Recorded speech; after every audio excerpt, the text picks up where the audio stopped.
নামাজ নাই যার, ঈমান নাই তার।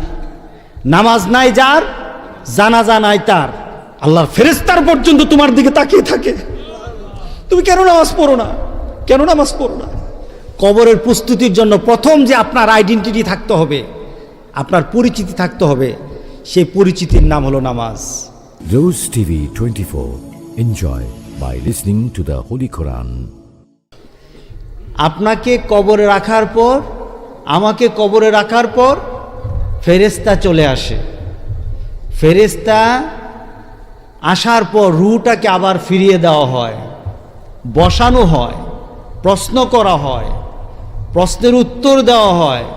ভালো হলে জান্নাত হয়, আর যদি খারাপ হয় দুজকের টুকরা হয়ে যায়।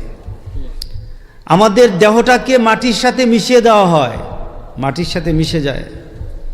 কিন্তু আমাদের আখেরাতের পথিক যখন আমাদের আখেরাতের জন্য ওঠানো হবে, তখন মাটি থেকে আমাদের দেহগুলিকে একত্রিত করা হবে।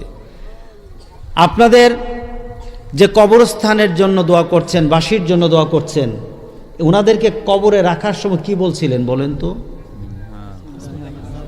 না না, মিনহা খালাকনাকুম ওয়া ফিহা নুঈদুকুম ওয়া মিনহা নুখরিজুকুম তারাতান উখরা। আল্লাহু আকবার বলি। বুঝা